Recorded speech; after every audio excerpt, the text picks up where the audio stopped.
So here's my big thing about NASA, right? Do you believe in your heart of hearts that our government should continue to support and fund NASA to the tune of billions and billions and billions of dollars a year? Like what do we really achieve by supporting that? We get cool headlines in the newspapers. We get a man on the moon and some video footage. But does it have a real, like, tangible impact in your mind that makes it make sense to keep funding it and supporting it the way our government does? Or frankly, doesn't? I know they've pulled a lot of funding. Yeah, no, gotcha. And this is the beauty about this question, is that millions of people have the same question and they have the same interpretation, that we fund all this money and it goes to nothing but some cool pictures and we don't really see much of it. However, this data could be old. Obviously I've been out of NASA for a short minute, but for every dollar that is invested into NASA, it produces $8 of economy back into the system. So What does that even mean? Meaning at least that could be 5 years data old, and who knows with all the technological advances that we have now, how much it is currently. That's a huge, let me just repeat it before you move on. You're saying if the U.S. government puts in, let's say, I don't know, $10 billion into NASA, the economy will generate $80 billion of goods and services in some way because of that first $10 billion the government put in. Yeah, go with that. Because, and here's the thing, the way that the public can go out there and actually see how that is even possible, what are you talking about? Right. Because really, I just think I'm funding all these government employees to push paper and kind of sit on their butts. Two in particular, Billy and Chris, that probably don't deserve it. Go ahead. Exactly. Yeah, exactly. You can look up NASA spinoffs. So every year we put out a NASA spinoffs kind of report or whatnot, and it says for all the different things that we've invested in, all the research that we did, here's these cool new initiatives, spinoffs that we have that businesses are taking over and running with and actually making either great products or advancing even more technological advances. So if I just go back in time to one that is kind of close to my heart, is that both of my grandparents on my dad's side are in their 90s and they both have pacemakers. So they would not be here if it wasn't for NASA technology and findings that actually created the pacemaker, allowed the pacemaker to be created. All these things that we talk about and love as far as, I don't know, any type of streaming, TV, things like that. I mean, obviously you got satellites up in space. These things wouldn't have even been possible without NASA and the things that we've been doing. So life as we know it wouldn't be the same, and life as we know it going into the future is not going to be the same as long as we continue to fund the research of the things that we need to do. And let me back up one more time, because there's a cool story here. So I wasn't a recruiter, but I had to fill in one time to somebody to go to a local high school, and they had these cool little cards that kind of show a picture of a house. And I forget what they're called. It's not hologram, but where you kind of move it and it changes picture. If you just move it slightly, you can see different things. Oh, yeah. I think it is kind of hologram is more of a human, of an object that comes to life. Yeah, I know what you mean, though. Right. So you just turn it a little bit. And so it's a blank house, but then all of a sudden you turn it, you can see all the different things that NASA has done to make your house better. Yep. And so all I was doing, because the typical recruiter, that was kind of interesting. Recruiter approach was being very formal of like, hey, this is NASA, this is what we do. I was just handing out these cards saying, hey, you're welcome. Hey, you're welcome. Hey, you're welcome. To everybody walking by, and they were confused. And why is he saying you're welcome? And they're like, what are you talking about? I was like, well, all these things that you have, this phone in your hand, the opportunity for you to do this, that, and the other, these great things that you have in your house, all these luxuries and comforts are thanks to us. Dude, you should not have been in the offices of NASA. You should have been recruiting at all the high schools, because that's a gangster move, man. That's genius. All those kids are like, I want to go work for NASA because they just created our whole world. Yeah. And the bummer is we just can't market. Like NASA, federal government, the only people that can really market or advertise is the military. So we can't go out there and say that, hey, you're not allowed to market. I thought you meant like you guys are shitty marketers.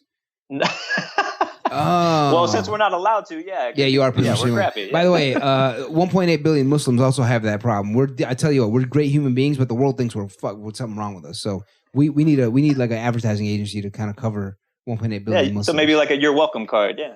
Exactly. You're welcome. We've kept the world alive through prayer. You're welcome. We gave you arithmetic. We gave you arithmetic. Billy, have you ever read the book Innovator's Dilemma?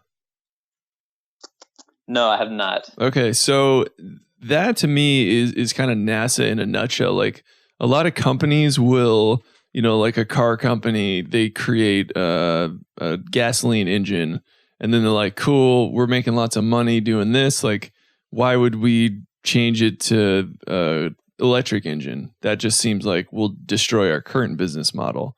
And what NASA is able to do, because they're not motivated by the profit, they're able to take chances, do crazy shit, create new technologies that other companies who are entrenched in their current kind of outputs never would create. And that's, to me, that's the, in addition to awesome space exploration, like that's the real value of NASA is like, it's unfettered R&D to just create cool, life-changing shit.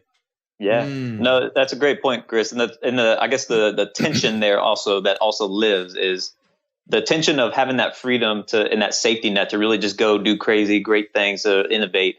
And then the tension on the other side of, hey, we've actually killed people. We've lost lives because of one minor, misstep in our launch or in our re-entry process or approach. So we want to push innovation, or we were wanting to push innovation at NASA, yet we still had this understanding that, or this whole notion that that failure was not an option. Mm-hmm. So what that says is, go take risks, but not too much, or go push yourself, but not too, don't put yourself too far out there, which all of us know you're not going to get the rewards that you want unless you go all in, or you really put yourself out there. You're just playing a minimal, like a fraction of the life that you're actually capable of doing. So These two poles live within NASA, and they were constantly, the tension was there as far as being able to pull back on doing too much, but then also the push to really make things great. So I think it's healthy, because anything in life is just like a human being. We all want to go do great things. And then there's these little fear things there that hold us back from, what our parents used to tell us or whatnot to hold us back.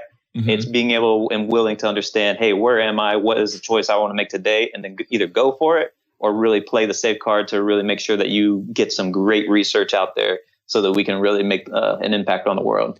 I think there's this other element as I hear you guys speaking, and I hear you ask that question about Investor's Dilemma, which is a great question. Yeah. Because, NASA does not sound like they're a profit-making entity. They're more focused on other goals, which is pretty powerful. Yeah.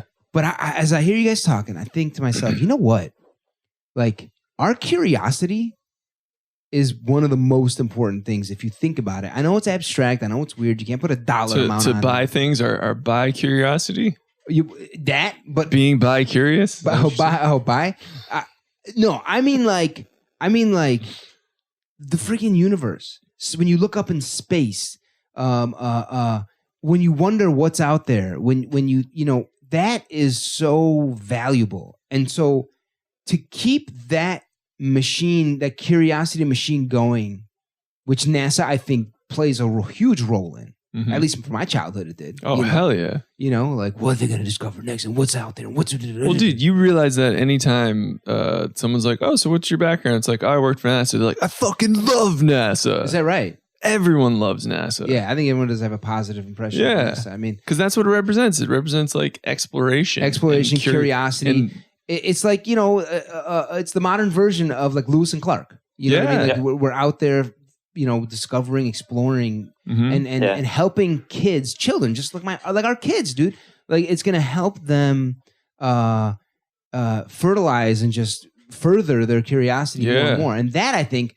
I mean, this is a cliche, but it's priceless. Like it's literally priceless. So I don't know what the right number is for government to be funding NASA, but I do know after listening to this conversation, after thinking about it and listening to it, I'm like, I'm totally a supporter of NASA. Well, what is it? DOD is like 35 cents of every dollar that our government spends. Probably. NASA is one half of 1 penny of every dollar. Is that right? That's So it's like- Yeah, it's like, yeah, exactly. It's a tenth of a penny or something like that. Yeah, People think we get paid a lot more, but we don't. It's a rounding error. Right. It's a rounding error to all these other things. So yeah, Now- well played, Chris. Exactly. Now I'm so much less judgmental as to why you guys just live like slobs. I guess you guys just haven't gotten paid well at NASA. Yeah. Now, don't get us wrong. We do get paid well, but we don't get paid well as an agency. Right. Yeah. Right. All right. So cool. That's my major NASA question that I was so curious about, and Yeah. I think I got a little more insight.